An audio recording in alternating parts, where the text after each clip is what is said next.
Дорогие друзья, мечта обладает огромной силой. Кто-то из великих сказал: будьте осторожнее с мечтами, они имеют обыкновение исполняться. Давайте вспомним 60-е, 70-е годы, расцвет научной фантастики. Беляев, Азимов, Стругацкий, другие миры, иные галактики, другой человек. И что же произошло? Сейчас вместо фантастики ее место заняло фэнтези. Но что такое фэнтези? Ведь фэнтези — это будущее в прошлом, когда мы пытаемся колдунов, ведьм увидеть там где-то, в тех же самых иных галактиках. Или свирепая «Игра престолов». И поэтому крайне важно, когда в сообществе или в отдельных людях живет мечта, живет понимание, что можно дотянуться до будущего. И вот сегодня с одним из таких людей наша беседа.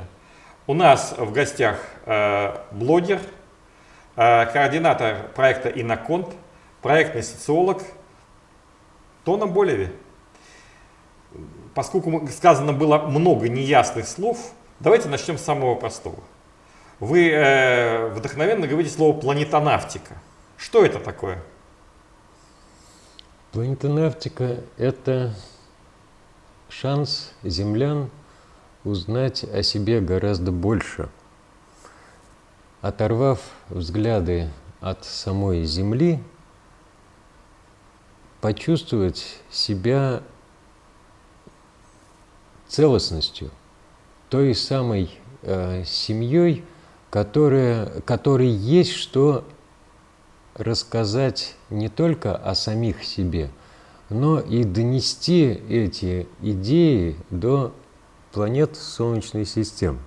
То есть речь идет о том, что и на Марсе будут яблони цвести, и надо сейчас думать, как мы будем жить. Планетонавтика прежде всего задается вопросом, чего ради жить, чего ради эти яблони на Марсе.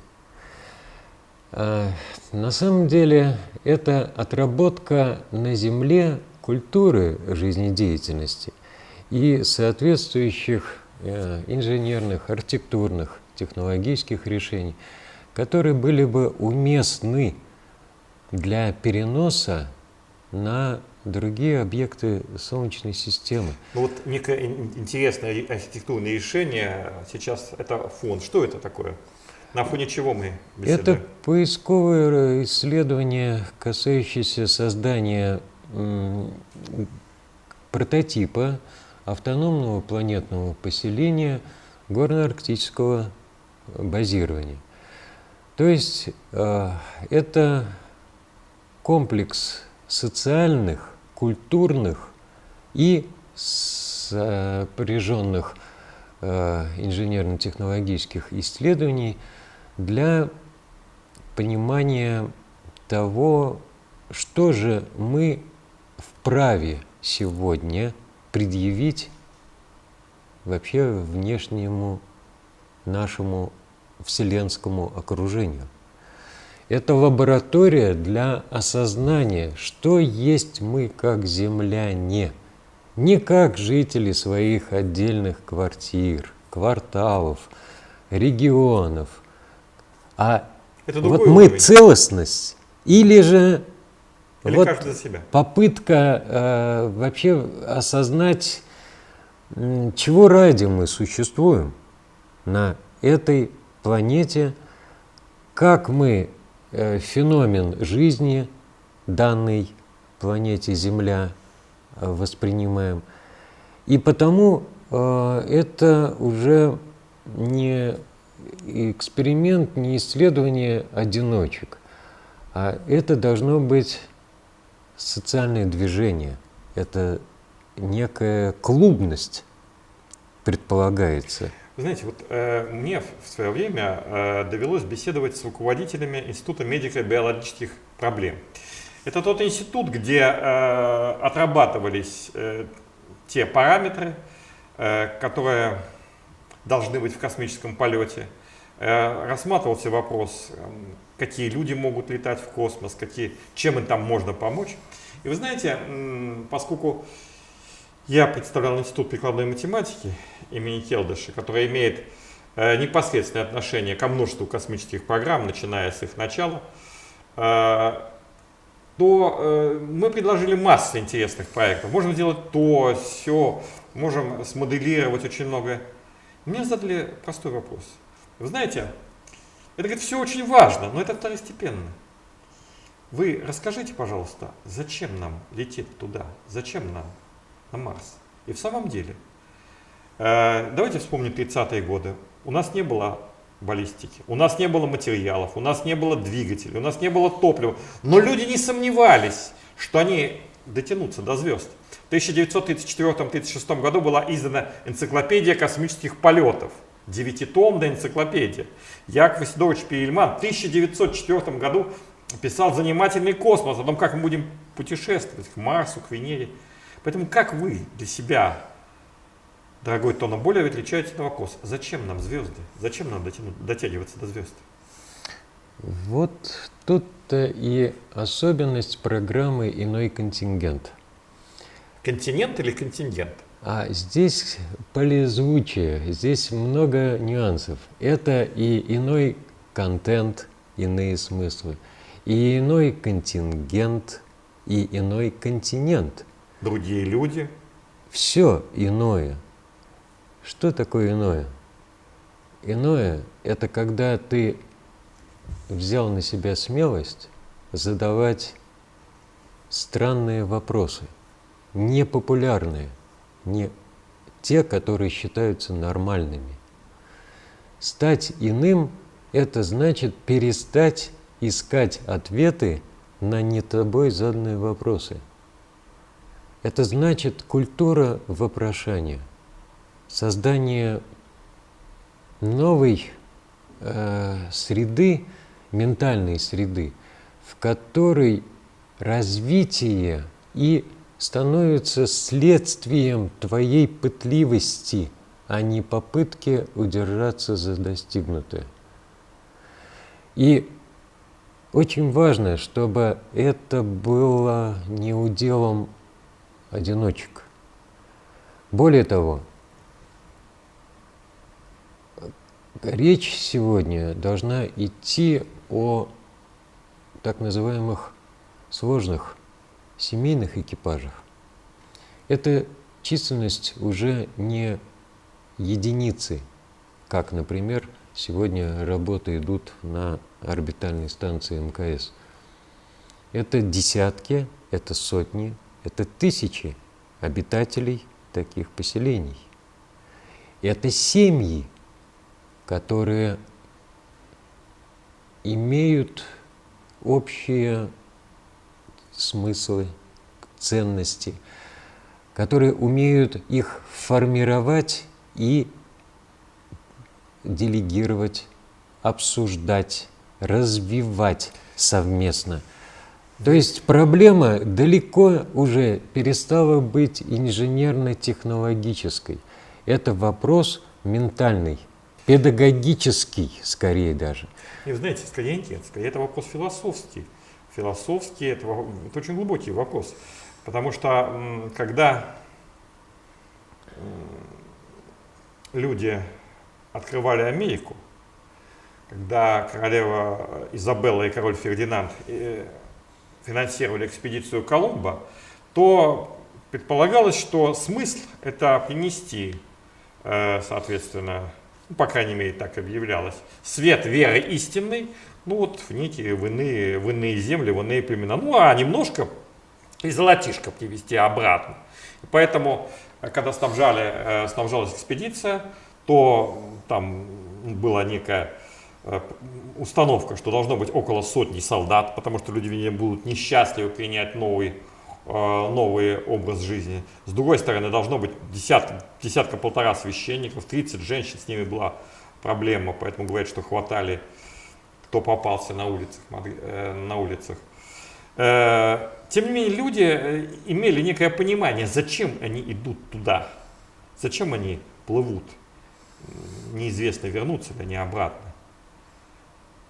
Зачем, почему, на ваш взгляд, вот этот обывательский мирок что каждый должен думать о своем кармане, о прибыли и так далее, тот самый капиталистический мейнстрим, почему надо из него выйти и потянуться к звездам?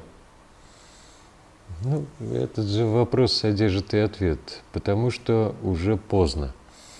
Поздно эксплуатировать эту истрепанную и фактически дискредитировавшую себя модель. Вот модель экспансии, которую вы привели применительно к открытию Америки, она же на самом деле сегодня неким образом перекликается со стереотипом, ну, так называемого стандарта управления. Навязать под видом миссии свои корыстные цели и создать обслугу, которая будет фактически отрабатывать эту не им выстроенную цель. Понятно. Но американцы это нам и демонстрируют. Вот. Поэтому вопрос, а чего ради? Парадигма землянства исключает вообще разграничение какого-то рода племени. Попытка понять, мы как дети этой галактики, как вот воплощение феноменального проекта под названием «Жизнь», мы-то еще способны вспомнить об этом. Как мы к этому вернемся? Это означает, по сути, отход от еще и стандарта мышления. То есть все сегодня происходит под неким жупелом со ссылкой на так называемый здравый смысл. Результат очевиден. Конкуренция, противостояние, сплошные раздоры и призывы дружить против кого-то. Конечно. То есть многие главные проблемы, они не решаются в рамках здравого смысла. А по той причине, что они и проблемами как таковыми не являются. Знаете, культура проблематизации нами не выношена, нас этому не учили. Мы приучены отвечать на не нами заданные вопросы. Проблематизация – это постоянное выявление баланса идеалов, мотивов, ценностей и подбора под эти дисбалансы, возникающие, адекватных решений, например, в том числе инженерно-технологических. Это способ выстраивания диалога друг с другом. Вот тогда такой вопрос. Мне довелось быть не так давно на таком молодежном лагере «Территория смыслов» на Клязьме. И в частности была игра с молодежью, которые приехали, причем молодежь так же, как вот вы проектный социолог, они тоже социологи. И, соответственно, им был задан вопрос о смыслах. Вы знаете, и вопрос поразительный. По сути дела, люди были абсолютно не готовы к нему. И это очевидно. То есть, понятно, почему. Они не задавались этими вопросами и оказывались совершенно в тупике. То есть оказалось, что территория смыслов, в ней главный дефицит – это дефицит смыслов. И поэтому очень важно то, что в этом участвуют не только математики, физики, инженеры, но и художники, архитекторы, которые лепят свой образ будущего, которые заглядывают туда. Каким вам представляется образ будущего?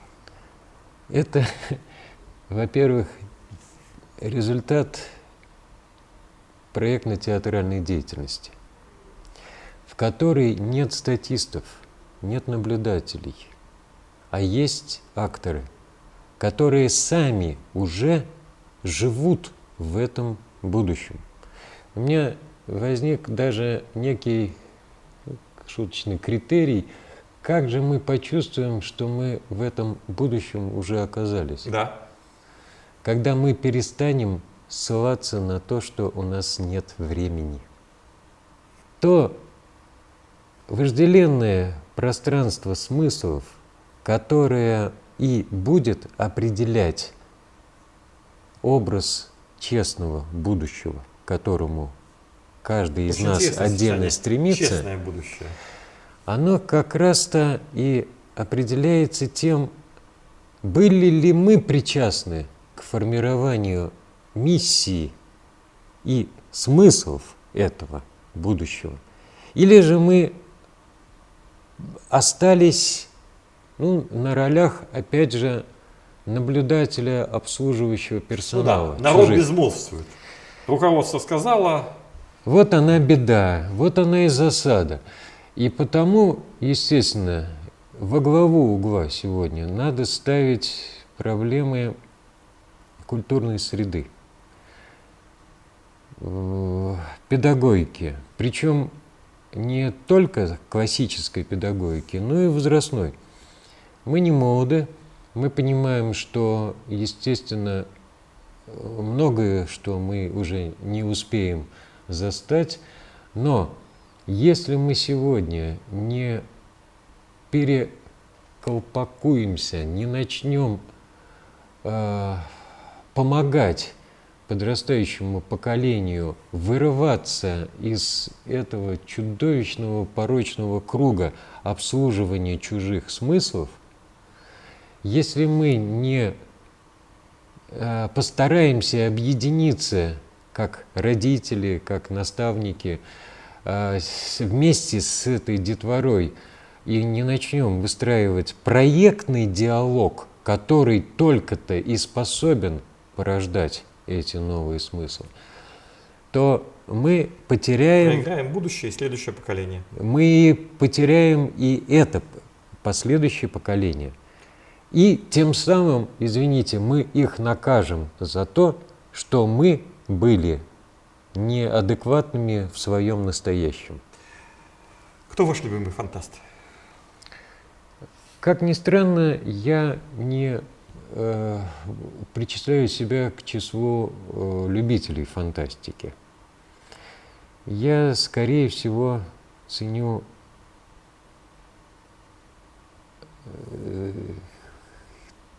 темы ближе к Герману Гессе «Игра в бисер». Это что? Фантастика? Произведение, которое было создано в разгар уже Второй мировой войны, которое не расколдовано до сих пор в своей и не только стилистике, а и еще своей театрально потаенности вот этого сюжета. Знаете, Гессе удивителен тем, что он не стесняется задавать вопросы и приглашать к этому вопрошанию остальных, не боясь, что они не найдут ответа моментально. Знаете, вот очень интересную мысль вы высказали. У Германа Гессе такая описана провинция Касталия, где ученые, писатели, люди высокой духовности готовят свою смену и играют со всеми смыслами, ценностями результата наука и искусства. Ну, то, что впоследствии, через лет 50 после Гесса, после этой книжки, начали называть междисциплинарными исследованиями. Языки науки, языки искусства. Языки науки, языки искусства, были замечательные конференции. Но понимаете, какая ситуация? Оказалось, что эти высокие смыслы, они нужны все более узкому кругу людей. И в результате роман Каски кончается трагически.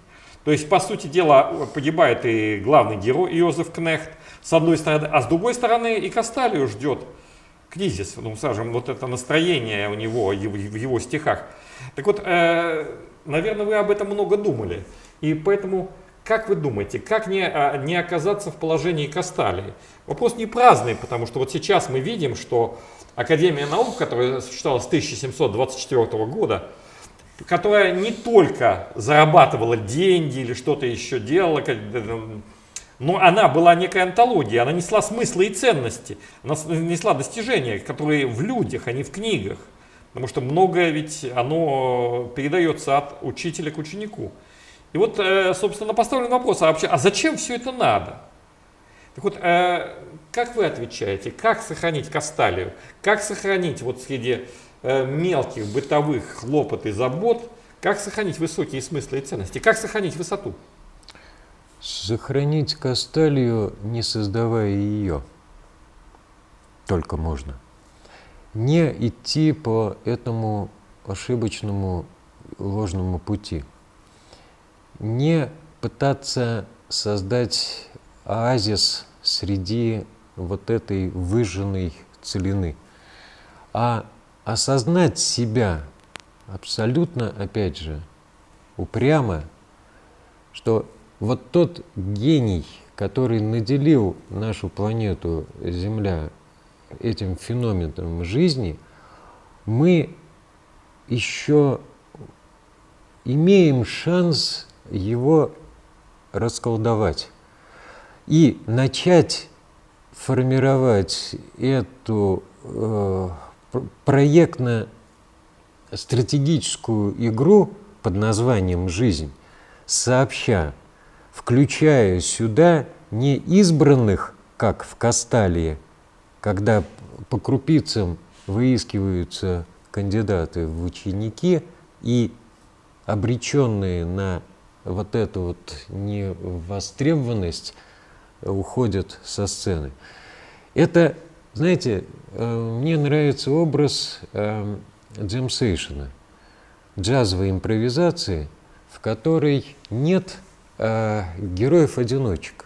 Там, да, каждый мастер, заведомо умеющий при этом не давить, а воспринимать другого, подхватывать импровизацию, заданную предшественником. И тогда в этом совместном творчестве, а это, по сути дела, проектный уже размах начинается, находится место для любого и каждого. Таким образом, этот процесс можно запустить, но остановить уже нельзя. И в нем найдет себе место и ученик, и мастер, и гений любых направлений. И мы уже от этой метафоры музыкальной можем переходить на то, что здесь заняты и представители гуманитарных, точных, естественных, инженерных, архитектурных наук и так далее. И тогда создание вот таких вот полигонов типа автономных планетных поселений становится для них это мизансценой, на которой проверяется, а правильно ли мы понимаем, что это способ вопрошания. Проект уже не обслуживание этой рутинной нашей обыденной потребности, а способ вопрошания к будущему. Вы знаете, мне очень близка ваша идея. И я вот понимаю так вот, по сути дела, есть два отношения. Два отношения к творчеству, два отношения к будущему. Одно отношение я увидел в Соединенных Штатах Америки.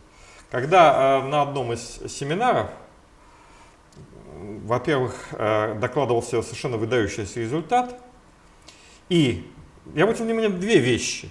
Первое, что народ вышел как в воду опущенный. Почему? Ну, потому что он ведь это сделал, значит, мы-то этого уже не сделаем. То есть люди мыслят... Непричастность. Непричастность. Люди мыслят индивидуализированно. Каждый за себя, один Бог за всех. А вторая вещь, совершенно другая этика. Естественно, тут масса интересных вопросов возникает, масса хочется задать, хочется что-то поправить, что-то прояснить. А здесь совершенно как пустыня. Почему? Почему нет обсуждения? А вы уверены, что здесь нет распорядителей грантов? Может быть, вы выскажете замечание, и этим подведете человека, и ему не дадут грант. То есть, по сути дела, вместо поиска истины, вместо коллективного творчества возникает вот этот самый индивидуализм. А есть другое отношение. И, соответственно, если в той парадигме, ну, грубо говоря, талант человека, его способность, это его бонус личный, то есть другая вещь. Это то, что характерно для российской цивилизации. Кому много дано, с того много и спрашивается. От трудов праведных не наживешь палат каменных. Но главное не это. Главное так, как, в общем, высказался поэт. Ты, я, он, она, вместе целая страна, вместе дружная семья, в слове мы 100 тысяч я. По сути дела, вы говорите именно об этом. Что первая модель, она исчерпала себя.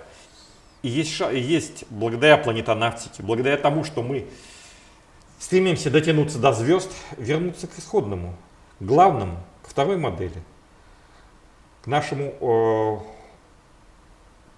отношению к друг другу, как сверхценности, возлюбли ближнего своего, как самого себя, к планете, как к нашему общему дому, а главное, как к будущему, как открытой книге, где каждый из нас ее автор. И мы это заслужили. Спасибо большое. Спасибо вам.